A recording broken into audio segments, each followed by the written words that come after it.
Hello welcome to competitive exams library. Video చూస్తున్న వాళ్ళలో ఇంకెవరైనా ఛానల్ సబ్స్క్రైబ్ చేయని వాళ్ళు ఉంటే కనుక తప్పకుండా ఛానల్ని సబ్స్క్రైబ్ చేసుకుని ఫాలో అవ్వండి. సో ఎటువంటి అప్డేట్స్ కూడా మీరు మిస్ అవ్వకుండా తెలుసుకోవచ్చు. ఈ వీడియోలో మనం March month important current affairs topic wise part 4 video అయితే చూద్దాం. మొట్టమొదటిగా 4th వీక్లో ఉన్న ఇంపార్టెంట్ అపాయింట్మెంట్స్ నియామకాలతో అయితే స్టార్ట్ చేద్దాం. New director general of the national investigation agency Sadananda Vasant Date. Okay, మనకి నేషనల్ ఇన్వెస్టిగేషన్ ఏజెన్సీకి సంబంధించి కొత్త డైరెక్టర్ జనరల్ గా జనరల్ సదానంద వాసంత్ డేట్ అయితే అపాయింట్ అయ్యారు. Important update. అలాగే new director general of national disaster response force, okay NDRF కు national disaster response force NDRF కు సంబంధించి కూడా కొత్త డైరెక్టర్ జనరల్ అపాయింట్ అయ్యారు, పీయూష్ ఆనంద్. సో ఇది కూడా ఇంపార్టెంట్ అప్డేట్. ఎన్డీఆర్ఎఫ్ కి పీయూష్ ఆనంద్, నేషనల్ ఇన్వెస్టిగేషన్ ఏజెన్సీకి సదానంద వాసంత్ డేట్ అయితే రీసెంట్ గా అప్డేట్ అయ్యారు. అలాగే మనకి ఇండియన్ బ్యాంక్స్ అసోసియేషన్ ఐబీఏ కూడా న్యూ చైర్మన్ అయితే రావడం జరిగింది. ఇండియన్ బ్యాంక్ అసోసియేషన్ కొత్త చైర్మన్ గా ఎంవి రావ్ అయితే అపాయింట్ అయ్యారు. ఓకే, మూడు కూడా రీసెంట్ ఇంపార్టెంట్ హూయిస్ అప్డేట్స్ మనకి. అలాగే Naveen Jindal take over as the president of Indian Steel Association. Indian Steel Association యొక్క అధ్యక్షుడిగా నవీన్ జిందాల్ అయితే బాధ్యతలు స్వీకరించారు. అలాగే Microsoft appointed the Mustafa Suleyman as the head of its AI division. Microsoft సంస్థ ఆర్టిఫిషియల్ ఇంటెలిజెన్స్ విభాగానికి సంబంధించి అధిపతిగా ముస్తఫా సులేమాన్ అయితే నియమించింది. Simon Harris who is set to become the Ireland youngest ever prime minister. Simon Harris మనకి Ireland యొక్క అతి పిన్న వయస్కుడైన ప్రధానమంత్రిగా అయితే ఎన్నికయ్యాడు. అలాగే మనకి Mariam Mammen Mathew has been designated as the chairperson of Digital News Publisher Association DNPA. అంటే డిజిటల్ న్యూస్ పబ్లిషర్ అసోసియేషన్, దీనికి చైర్పర్సన్ గా మరియం మామోన్ మాథ్యూ అయితే నియమితులయ్యారు. Next Surat diamond bourse has appointed the Govind Dholakia as its new chairman. మనకి సూరత్ డైమండ్ బోర్స్ వచ్చేసరికి తన కొత్త చైర్మన్ గా గోవింద్ డొలాకియాని అయితే నియమించింది. Indian diplomat Abhay Thakur appointed as the next envoy to Myanmar. Myanmar తదుపరి రాయబారిగా భారత దౌత్యవేత్త అభయ్ ఠాకూర్ అయితే నియమించారు. అలాగే మనకి Luis Montenegro named the Portugal new prime minister. Okay, Portugal దేశానికి సంబంధించి కొత్త ప్రధానమంత్రిగా లూయిస్ మొటనాగ్రో అయితే నియమితులయ్యారు. ఓకే, పోర్చుగీస్ అన్నారు కదా, పోర్చుగల్ కి సంబంధించి ప్రధానమంత్రిగా లూయిస్ మొటనాగ్రో అయితే అపాయింట్ అయ్యారు. నెక్స్ట్ యూపీఎస్సి యొక్క డైరెక్టర్ గా ఓకే మనకి Hansha Mishra appointed as the director and UPSC chairman గా కాదు, కేవలం యూపీఎస్సి డైరెక్టర్ గా మాత్రమే హన్ష మిశ్రా అయితే నియమితులయ్యారు. Justice Rituraj Awasthi has been take oath as the new judicial member of the Lokpal on 27th March 2024. Justice Rituraj Awasthi మనకి 27 మార్చిన లోక్పాల్ అంబస్మెంట్ కి సంబంధించి కొత్త జ్యుడిషియల్ మెంబర్ గా అయితే ప్రమాణ స్వీకారం చేశారు. అలాగే Nidhu Saxena appointed as the MD and CEO of bank of Maharashtra. Bank of Maharashtra యొక్క ఎండీ అండ్ సిఇఓగా నిధు సక్సేనా అయితే నియమితులయ్యారు. General attorney Guterres has appointed the Kamal Kishore of India as the new assistant secretary general and special representative of the secretary general for the disaster risk reduction. General attorney Guterres భారతదేశానికి చెందిన కమల్ కిషోర్ ను కొత్త assistant secretary general గా మరియు విపత్తు risk తగ్గింపు కోసం secretary general యొక్క ప్రత్యేక ప్రతినిధిగా అయితే నియమించడం జరిగింది. Arnab Banerjee elected as the chairman of Automotive Tyre Manufacture Association ATMA. ATMA ATMA అంటే ఆటోమోటివ్ టైర్ మ్యానుఫ్యాక్చర్ అసోసియేషన్, దీనికి చైర్మన్ గా అర్నబ్ బెనర్జీ అయితే ఎన్నికయ్యారు. Microsoft has named the Pavan Davuluri as the new head of its combined Windows and Surface team. Microsoft తన combined Windows మరియు Surface team కి కొత్త head గా పవన్ దావులూరిని అయితే పేర్కొంది. నెక్స్ట్ మనకి బ్యాంక్స్ కి సంబంధించి అలాగే ఇన్సూరెన్స్ కంపెనీకి సంబంధించి చూసుకున్నట్లయితే రీసెంట్ గా next CMD of new India insurance కంపెనీకి సంబంధించి గిరిజా సుబ్రహ్మణ్యం వచ్చేసరికి చైర్మన్ అండ్ మేనేజింగ్ డైరెక్టర్ గా న్యూ ఇండియా ఇన్సూరెన్స్ కి అయితే అపాయింట్ అయ్యారు. అలాగే యునైటెడ్ ఇండియా ఇన్సూరెన్స్ కంపెనీకి సంబంధించి భూపేష్ సుశీల్ రాహుల్ అయితే నియమితులవడం అయితే జరిగింది చైర్మన్ అండ్ మేనేజింగ్ డైరెక్టర్ గా. ఓకే, న్యూ ఇండియా ఇన్సూరెన్స్ కంపెనీకి సంబంధించి చైర్మన్ అండ్ మేనేజింగ్ డైరెక్టర్ గా Girija Subrahmanyam, United India insurance సంబంధించి కొత్త చైర్మన్ అండ్ మేనేజింగ్ డైరెక్టర్ గా భూపేష్ సుశీల్ రాహుల్ అయితే నియమితులవడం జరిగింది. అలాగే Neeraj Chopra named the Eveready new brand ambassador. Eveready కంపెనీకి సంబంధించి బ్యాటరీ కంపెనీ కొత్త బ్రాండ్ అంబాసిడర్ గా javelin throw player gold medalist అయిన నీరజ్ చోప్రాని అయితే నియమించడం జరిగింది. నెక్స్ట్ మార్చ్ లాస్ట్ వీక్ లోని ఇంపార్టెంట్ అవార్డ్స్, ముఖ్యమైన అవార్డులు చూద్దాం. Prime minister Narendra Modi honoured with the Bhutan order of the Druk Gyalpo award. Okay, మనకి భూటాన్ దేశం వాళ్ళు ఇచ్చే order of the Druk Gyalpo award మనకి ఎవరికి లభించింది అంటే మన దేశ ప్రధానమైన నరేంద్ర మోడీ గారికి అయితే లభించింది. అలాగే ఏవియేషన్ వీక్ అవార్డు వచ్చేసరికి Indian Space Research Organisation ISRO సంస్థకి చంద్రయాన్ 3 మిషన్ కి సంబంధించి అయితే ఈ ఏవియేషన్ వీక్ అవార్డు అయితే లభించడం జరిగింది. అలాగే Bina Agarwal and James Boyce awarded the first global inequality research award. మొట్టమొదటి గ్లోబల్ ఇన్ఈక్వాలిటీ రీసెర్చ్ అవార్డును బీనా అగర్వాల్ మరియు జేమ్స్ బోయిస్ ఇద్దరు కూడా కంబైన్డ్ గా అందుకున్నారు. అలాగే Michel Talagrand awarded the 2024 Abel prize. Okay, మనకి మ్యాథమెటిక్స్ లో ఇచ్చే 2024 ఏబుల్ బహుమతిని మిచెల్ తలాగ్రాడ్ అయితే గెలుచుకోవడం జరిగింది. అలాగే Vijay Jain backs the times power icon 2024 award. Times 2024 మనకి పవర్ ఐకాన్ అవార్డును విజయ్ జైన్ అయితే గెలుచుకోవడం జరిగింది.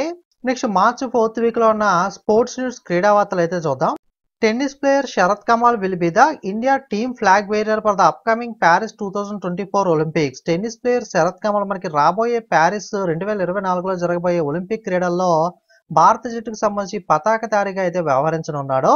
సో జెండా బ్యారియర్ లేదా పతాకధారి అంటారు కదా, అంటే ఫ్లాగ్ బేరర్ అంటే ఒక స్టేడియం ఉంటుంది కదా గేమ్స్ జరిగేటప్పుడు, గేమ్ స్టార్ట్ అయ్యే ముందు లేదా ఎండింగ్ అప్పుడు మనకి ప్రతి దేశానికి సంబంధించిన క్రీడాకారులు అందరూ కూడా అక్కడ ఒక రౌండ్ వేస్తూ ఉంటారు. ఫర్ ఎగ్జాంపుల్ మన భారతదేశం తరపున ఉన్న క్రీడాకారులందరూ రౌండ్ వేసేటప్పుడు మన తరపున మనకి ఎదర ఒక క్రీడాకారుని నుంచుని మన జాతీయ పతాకాన్ని అయితే పట్టుకుని అయితే నడుస్తూ ఉంటాడు. వాళ్ళ వెనకాల మిగతా క్రీడాకారులందరూ కూడా నడుస్తూ ఉంటారు. అతన్నే మనకి ఫ్లాగ్ బేరియర్, జెండా బ్యారియర్ లేదా పతాకధారి అని అయితే పిలుస్తారు. ఓకే, గేమ్ స్టార్టింగ్ అయ్యేటప్పుడు ఎండింగ్ అయ్యేటప్పుడు కూడా ఈ విధంగా అయితే మనకి క్లోజింగ్ సెరమనీ ఫ్లాగ్ బేరర్, అలాగే ఓపెనింగ్ సెరమనీ ఫ్లాగ్ బేరర్ కింద అయితే ఇద్దరైతే ఉండడం జరుగుతుంది. IIT Madras hosted the 6th Shastra rapid FIDE rated chess tournament. IIT Madras మనకి 6వ Shastra rapid FIDE rated chess tournament అయితే నిర్వహించడం జరుగుతుంది. Australian grand prix winner. Okay, Australia grand prix విజేత కార్లోస్ సైజ్ అయితే మనకి ఆస్ట్రేలియా గ్రాండ్ పిక్స్ అయితే గెలుచుకోవడం జరిగింది. అలాగే Virat Kohli become the first Indian to score 12,000 T20 runs. Okay, మనకి T20 ఇంటర్నేషనల్ లో 12,000 పరుగులు చేసిన తొలి భారతీయుడిగా విరాట్ కోహ్లీ అయితే నిలిచాడు. ఓకే, వరల్డ్ వైడ్ గా చూసుకుంటే ఎక్కువ పరుగులు T20 చేసిన వాళ్ళలో క్రిస్ గేల్ అయితే ఉంటాడు. Next Melbourne cricket ground will host the day night test match between Australia and English women cricket team. Okay, Melbourne cricket ground మనకి ఆస్ట్రేలియా మరియు ఇంగ్లాండ్ మహిళా క్రికెట్ జట్ల మధ్య డే నైట్ టెస్ట్ మ్యాచ్ అయితే నిర్వహించనుంది. Normal match అయితే మనకి news లోకి రాదు, కాకపోతే ఇది డే నైట్ టెస్ట్ మ్యాచ్ కాబట్టి న్యూస్ లోకి రావడం జరిగింది. Boxing sub junior national championship recent గా జరిగింది. దీని హర్యానా టీం అయితే గెలుచుకోవడం జరిగింది. టోటల్ గా 10 మెడల్స్ అయితే హర్యానా టీం అయితే సాధించింది. Boxing sub junior national championship విజేత ఎవరు అంటే హర్యానా టీం. అలాగే ఐపీఎల్ 2024 లో హైయెస్ట్ టీమ్ స్కోర్ అయితే నమోదవడం జరిగింది. ఆర్సీబీ స్కోర్ అయితే మనకి బీట్ చేసి 277 ఫర్ 3 వికెట్స్ మనకి సన్ రైజర్స్ హైదరాబాద్ మనకి హైయెస్ట్ స్కోర్ ని ముంబై ఇండియన్స్ పైన అయితే సాధించడం అయితే జరిగింది. ఐపీఎల్ లో మనకి అత్యధిక ఇండివిజువల్ స్కోర్ ఏది అంటే ఇప్పటిదాకా జరిగిన మ్యాచ్ లో 277 ఫర్ 3 మనకి సన్ రైజర్స్ హైదరాబాద్ ఈ స్కోర్ చేసింది. అంతకుముందు ఆర్సీబీ రికార్డ్ ని బ్రేక్ చేసి ఎవరి మీద అంటే ముంబై ఇండియన్స్ మీద. రీసెంట్ గా కోల్కతా కూడా స్కోర్ చేయడం జరిగింది, బట్ దీన్ని అయితే క్రాస్ అయితే చేయలేదు. Next international hockey federation has appointed the PR Sreejesh and Chile Camila Caram as the co chair of FIH athletics committee. అంతర్జాతీయ హాకీ సమాఖ్య మనకి అథ్లెటిక్స్ కమిటీకి పిఆర్ శ్రీజేష్ ను చిలీకి చెందిన కెమిలా కారంలో అయితే కో చైర్లుగా అయితే నియమించడం జరిగింది. అలాగే మనకి Sharfuddoula has created history by becoming the first Bangladeshi umpire to be appointed to the ICC elite panel of umpire. ICC elite panel of umpire లో ఎంపికైన తొలి బంగ్లాదేశ్ ఎంపైర్ గా షర్ఫుద్దౌలా అయితే చరిత్ర సృష్టించాడు. అలాగే Sathiyan Gnanasekaran won the WTT feeder Beirut 2024 men's title. Okay, Sathiyan Gnanasekaran WTT feeder Beirut 2024 పురుషుల tennis title అయితే గెలుచుకోవడం జరిగింది. Sreeja Akula wins the women's singles title at WTT feeder Beirut 2024 title. Okay, same మనకి ఇందాక ఏదైతే చూసామో WTT feeder Beirut title men's ని సాత్యన్ జ్ఞానశేఖర్ గెలుచుకుంటే ఫీమేల్ శ్రీజ ఆకుల అయితే గెలుచుకోవడం జరిగింది. Kenya allrounder Collins Obuya retires from cricket. Kenya allrounder cricketer అయిన కాలిన్స్ ఒబువా మనకి రిటైర్మెంట్ ప్రకటించడం అయితే జరిగింది. Sri Lanka to host the women Asia cup 2024. మనకి మహిళా ఏషియా కప్ 2024ను శ్రీలంక దేశం అయితే ఆతిథ్యం వహించనుంది. నెక్స్ట్ మార్చి 4th వీక్లోని బుక్స్ అండ్ ఆథర్స్ పుస్తకాలు రచయితలు చూద్దాం. From a car shed to the corner room beyond author S Raman. Car shed నుండి కార్నర్ రూమ్ బియాండ్ పుస్తక రచయిత ఎవరు అంటే మనకి ఎస్ రామన్. అలాగే Phool Bahadur is the first Magahi novel which has been translated into English by Abhay K. Okay, మనకి పూల్ బహదూర్ అనేది మొట్టమొదటి మగాహి నవల. దీన్ని మనకి అభయ్ కే వచ్చేసరికి ఆంగ్లంలోకి అయితే అనువాదించడం జరిగింది. నెక్స్ట్ మార్చ్ లాస్ట్ వీక్ లో చనిపోయిన ప్రముఖ వ్యక్తుల వివరాలు చూద్దాం. Actor Louis Gossett Junior passes away at the age of 87. నటుడు లూయిస్ గోసెట్ జూనియర్ 87 వయసులో అయితే చనిపోయారు. అలాగే popular Tamil actor Lakshminarayana Seshu passed away at the age of 60. ప్రముఖ తమిళ నటుడు లక్ష్మీనారాయణ శేషు అయితే కూడా రీసెంట్ గా చనిపోవడం జరిగింది. అలాగే మనకి Daniel Kahneman psychologist who revolutionised economics dies at the age of 90. ఆర్థిక శాస్త్రాన్ని విప్లవాత్మకంగా మార్చిన మనకి మానవతత్వ శాస్త్రవేత్త ఎకనామిక్స్ ఎవరైతే ఉన్నారో ఈయన డానియల్ కానెమాన్ 90 ఏళ్ల వయసులో ఈయన కూడా చనిపోవడం జరిగింది. నెక్స్ట్ మార్చ్ 4th వీక్లోని important banking news, banking current affairs చూద్దాం. SBI card and payment service limited in collaboration with Titan company limited presented the Titan SBI card. మనకి SBI cards and payment service limited Titan కంపెనీతో సహకారంతో ఇద్దరు కలిపి Titan SBI card అయితే launch చేయడం జరిగింది. Policybazaar established the wholly owned subsidiary PP Pay private limited expansion into the payment aggregation services. Policybazaar మనకి యాజమాన్యంలో తన అనుబంధ సంస్థ అయిన పేమెంట్ పీబీపే ప్రైవేట్ లిమిటెడ్ కంపెనీతో పేమెంట్ అగ్రిగేషన్ సేవల్లో కూడా మనకి పేమెంట్ అగ్రిగేషన్ సర్వీసెస్ లో కూడా మనకి విస్తరించనుంది. Federal Bank launched the Flash Pay in partnership with NPCI for contactless payment with transactions up to 5,000 without a PIN. PIN enter చేయకుండా 5,000 దాకా మనకి కాంటాక్ట్లెస్ చెల్లింపులు చేసేందుకు గాను Federal Bank National Payment Corporation of ఇండియాతో కలిపి భాగస్వామ్యం చేసుకుని ఫ్లాష్ పేని అయితే ప్రారంభించింది. PM Modi government allocated the 6,212.03 crore for strengthening the regional rural banks. ప్రాంతీయ గ్రామీణ బ్యాంకులు బలోపేతం చేసేందుకు గాను మోడీ ప్రభుత్వం 6,212.3 కోట్లను అయితే కేటాయించడం జరిగింది. RBI imposes monetary penalties on 5 cooperative banks. RBI 5 సహకార బ్యాంకులపై ద్రవ్య జరిమానాను అయితే విధించడం జరిగింది. 5 కోఆపరేటివ్ బ్యాంక్స్ ఏంటి అంటే మనకి నవసరంజన్ ఇండస్ట్రియల్ కోఆపరేటివ్ బ్యాంక్, మెహాసన జిల్లా పంచాయతీ కర్మచారి కోఆపరేటివ్ బ్యాంక్, హలాల్ అర్బన్ కోఆపరేటివ్ బ్యాంక్, అలాగే మనకి స్తంభాద్రి కోఆపరేటివ్ అర్బన్ బ్యాంక్, అలాగే మనకి Subrahmanya Nagar cooperative urban bank. ఈ 5 బ్యాంకుల పైన కూడా జరిమానాలు అయితే విధించడం జరిగింది. RBI granted the payment aggregated license to the Innoviti Payment and Consort Software. మనకి ఇన్నోవేటి చెల్లింపులు మరియు కన్సోర్ట్ సాఫ్ట్వేర్ సంస్థకి ఆర్బీఐ చెల్లింపు అగ్రిగేటర్ లైసెన్స్ ని పేమెంట్ అగ్రిగేటర్ లైసెన్స్ ని అయితే అందజేయడం జరిగింది. Kotak Mahindra Bank has successfully acquired the Sonata Finance Private Limited Sonata for a total of approximately 537 crore rupees. Kotak Mahindra bank మనకి సొనాటా ఫైనాన్స్ ప్రైవేట్ లిమిటెడ్ సొనాటాను 537 కోట్లకు అయితే కొనుగోలు చేయడం అయితే జరిగింది. ఫైనాన్స్ కంపెనీ ఇది. Axis bank launched the digital $US fixed deposits for NRIs at GIFT city. Axis bank GIFT సిటీలో ఎన్ఆర్ఐస్ కోసం నాన్ రెసిడెంట్ ఇండియన్స్ కోసం డిజిటల్ $US ఫిక్స్డ్ డిపాజిట్లను అయితే ప్రారంభించింది. Income tax department imposes the 564.44 crore penalty on Bank of India for unit regarding the assessment year 2018-19. 18-19 ఆర్థిక సంవత్సరానికి సంబంధించి assessment సంవత్సరానికి సంబంధించి యూనిట్ కి సంబంధించి బ్యాంక్ ఆఫ్ ఇండియాపై ఆదాయపు పన్ను శాఖ 564.44 కోట్ల పెనాల్టీని అయితే విధించింది. నెక్స్ట్ మార్చ్ లాస్ట్ వీక్ లోని డిఫెన్స్ న్యూస్ రక్షణ వార్తలు చూద్దాం. Operation Indravati to evacuate Indian nationals from Haiti begins. Okay, మనకి హైతీ నుండి భారతీయ పౌరులను తరలించడానికి ఆపరేషన్ ఇంద్రావతి అనే ఆపరేషన్ అయితే ప్రారంభించారో. ఇటువంటి వాటికి మనకి ఆపరేషన్ కి ఏదో ఒక పేరు పెడుతూ ఉంటారు కదా. ఈ హైతీ నుండి మనకి ఇండియన్స్ ని ఎవాక్యుయేట్ చేసే మిషన్ పేరుని ఆపరేషన్ ఇంద్రావతికి అయితే పెట్టారో. LCA Tejas MK1A completes the maiden flight in Bengaluru. LCA Tejas MK1 బెంగళూరులో తొలి విమానం అయితే పూర్తి చేయడం జరిగింది. Indian army is organizing the first Army Commanders Conference for the year 2024 in a hybrid mode in Delhi. భారతీయ సైన్యం మనకి మొట్టమొదటి army commander conference hybrid mode లో న్యూఢిల్లీలో అయితే నిర్వహించింది. నెక్స్ట్ మార్చ్ లాస్ట్ వీక్ లో ఉన్న సైన్స్ అండ్ టెక్నాలజీ న్యూస్ చూద్దాం.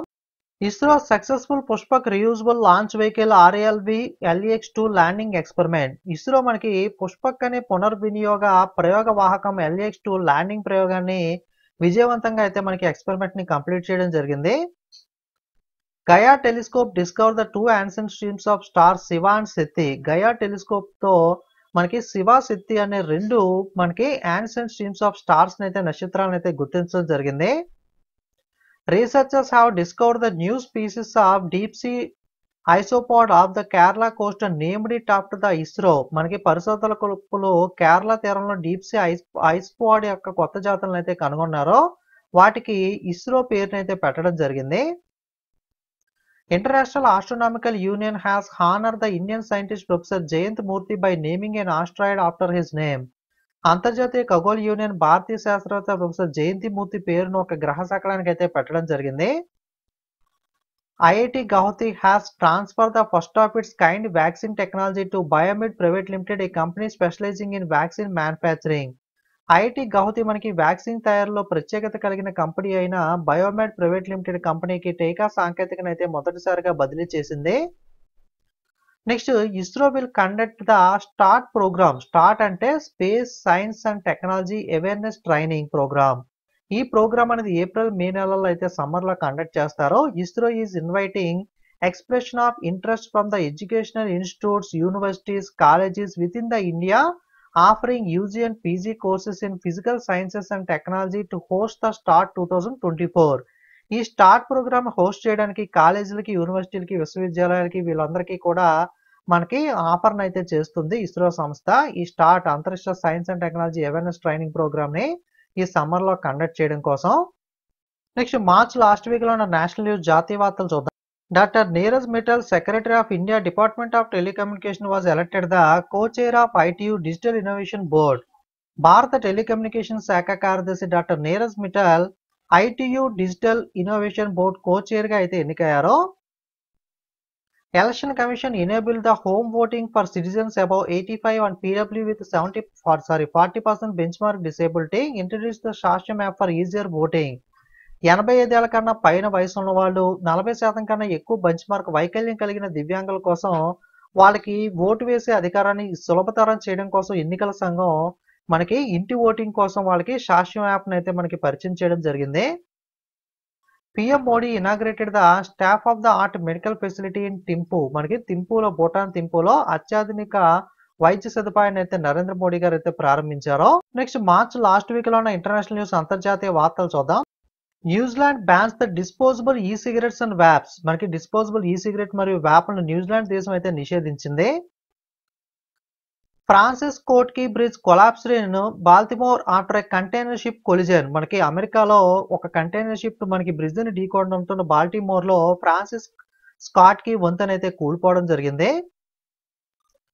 Next Rumy Alqahtani, a 27-year-old model from Saudi Arabia, announced that she will be the first participant from the country. Saudi Arabia నుండి 27 ఏళ్ల model అయిన రుమీ అల్కాహాని దేశం నుండి మొట్టమొదటి participant గా మనకి ఈ పర్సన్ అయితే మనకి ఎన్నిక చేయడం అయితే జరిగింది సౌదీ అరేబియా దేశం. Florida imposes the restrictions on social media for minors. Florida దేశం మైనర్ల కంటే చిన్నపిల్లలకి సోషల్ మీడియా వాడటంలో నిషేధం అయితే, ఆంక్షలు అయితే, నిషేధం కదా కంప్లీట్ గా, కొన్ని రకాల ఆంక్షలు అయితే విధించడం జరిగింది. Thailand historic move legalising the same sex marriage. సులింగ వివాహాన్ని చట్టబద్ధం మనకి థాయిలాండ్ దేశం అయితే ఇటీవల చేయడం జరిగింది. Next Bassirou Diomaye Faye wins the Senegal presidential election. Senegal దేశం యొక్క అధ్యక్ష ఎన్నికల్లో బసీరో డియోమాయో ఫేయో మనకి గెలుపొందడం జరిగింది. నెక్స్ట్ మార్చ్ 4th వీక్ లోని ఇంపార్టెంట్ సమిట్స్, ముఖ్యమైన సమావేశాలు చూద్దాం. 4th Shanghai corporation organisation startup forum organised in New Delhi. 4వ Shanghai corporation organisation startup forum న్యూఢిల్లీలో అయితే నిర్వహించబడింది. India and Brazil held their inaugural 2+2 defence and foreign minister dialogue. భారతదేశం బ్రెజిల్ మధ్య ప్రారంభ 2+2 రక్షణ విదేశాంగ మంత్రుల డైలాగ్ అయితే జరగడం జరిగింది. మార్చ్ లాస్ట్ వీక్ లో ఉన్న రాష్ట్రాల వారీగా ఉన్న ముఖ్యమైన వార్తలు చూద్దాం. US surgeons perform the first Pig to human kidney transplant. మనకి అమెరికా శాస్త్రవేత్తలు పంది నుండి మనిషికి కిడ్నీ మార్పిడి చేసే శస్త్రచికిత్సను అయితే కంప్లీట్ చేశారు. 900-year-old Kannada Chalukyan inscription found in state at Gangapuram, Jadcherla మండలం, మహబూబ్ నగర్ డిస్ట్రిక్ట్. మహబూబ్ నగర్ జిల్లా జడ్చర్ల మండలం గంగాపురం వద్ద 900 ఏళ్ల నాటి కన్నడ చాళుక్యుల శాసనం అయితే కనుగొనబడడం జరిగింది. World first Om shaped temple inaugurated in Pali district, Rajasthan. ప్రపంచంలోనే మొట్టమొదటి ఓం ఆకారంలో ఉండే ఆలయాన్ని రాజస్థాన్లోని పాలి జిల్లాలో ప్రారంభించబడింది. Adani port acquire 95% of Odisha Gopalpur port from SP group. Adani port SP group నుండి ఒడిశా గోపాలపూర్ పోర్ట్లో 95% అయితే కొనుగోలు చేస్తుంది. World largest copper manufacturing plant owned by the Adani group at Mundra in Gujarat started the operation. గుజరాత్లోని ముంద్రాలో అదాని గ్రూప్ యాజమాన్యంలో ప్రపంచంలోనే అతిపెద్ద రాగి తయారీ ప్లాంట్ కార్యకలాపాలను అయితే ప్రారంభించడం జరిగింది. ఫైనల్ గా మార్చ్ లాస్ట్ వీక్ లోని ఇంపార్టెంట్ డేస్ అండ్ థీమ్ జాతీయ అంతర్జాతీయ దినోత్సవాలు చూద్దాం. 22 మార్చ్న వరల్డ్ వాటర్ డే, ప్రపంచ నీటి దినోత్సవాన్ని జరుపుకుంటాం. థీమ్ వచ్చేసరికి వాటర్ ఫర్ పీస్. అలాగే 23 మార్చ్న వరల్డ్ మెట్రలాజికల్ డే, ప్రపంచ వాతావరణ దినోత్సవాన్ని 23 మార్చ్న జరుపుకుంటాం. ఈ సంవత్సరం theme at the front line of the climate action. 23 మార్చ్న షాహిదీ దివాస్ అయితే జరుపుకోవడం జరుగుతుంది. అలాగే 23 మార్చ్న వరల్డ్ టీబీ డే, ట్యూబర్కులోసిస్, ప్రపంచ క్షయవ్యాధి దినోత్సవాన్ని 23 మార్చ్న అయితే జరుపుకుంటాం. థీమ్ వచ్చేసరికి yes we can end TB. 24th మార్చ్న international day for the right to the truth concerning the gross human rights violations and for the dignity of victims. Okay, స్థూల మానవ హక్కుల ఉల్లంఘన మరియు బాధితుల గౌరవానికి సంబంధించి సత్యం కోసం అంతర్జాతీయ దినోత్సవాన్ని 24 మార్చ్న అయితే జరపడం జరిగింది. 27 మార్చ్న వరల్డ్ థియేటర్ డే, ప్రపంచ రంగస్థల దినోత్సవాన్ని 27 మార్చ్న జరుపుకుంటాం. 28 మార్చ్న వరల్డ్ పియానో డే, ప్రపంచ పియానో దినోత్సవాన్ని 28 మార్చ్న జరుపుకుంటాం. అలాగే 30 మార్చ్న international day of the zero waste కోసం అంతర్జాతీయ దినోత్సవాన్ని 30 మార్చ్న అయితే జరుపుకుంటాం. సో ఇది మార్చ్ 4th వీక్ లో topic wise important current affairs అనేవి. వీడియో అప్లోడ్ చేసిన ఫ్యూ డేస్ తర్వాత పీడిఎఫ్ కూడా వెబ్సైట్ లో అప్డేట్ అయితే ఉంటుంది. Recent updated who is who videos కూడా మనకి ఏప్రిల్ మంత్ కి సంబంధించి మీకైతే వెబ్సైట్ లో అందుబాటులో ఉన్నాయి. అక్కడ నుండి కావాలంటే మీరు బై చేయాలనుకుంటే బై చేయొచ్చు. వెబ్సైట్ లింక్ డిస్క్రిప్షన్ లో ఉంటుంది. అందులోకి వెళ్ళిన తర్వాత బండిల్ పీడిఎఫ్ లో అక్కడ నుండి మీకు పీడిఎఫ్స్ అయితే ఉంటాయి. అక్కడ నుండి చెక్ చేసుకుని ఎవరికైనా ఇంట్రెస్ట్ ఉంటే బై చేయాలంటే బై చేయండి. వీడియో మీకు యూజ్ అయితే లైక్, కామెంట్, షేర్ చేయండి. ఇంకా సబ్స్క్రైబ్ చేయని వాళ్ళు సబ్స్క్రైబ్ చేయండి. అలాగే టెలిగ్రామ్, వాట్సాప్ లింక్స్ కూడా డిస్క్రిప్షన్ లో ఉన్నాయి. లేదా టెలిగ్రామ్ యాప్ లోకి వెళ్ళి కాంపిటేటివ్ ఎగ్జామ్స్ లైబ్రరీని సెట్ చేసి మీరైతే జాయిన్ అవ్వచ్చు. Okay, thanks for watching.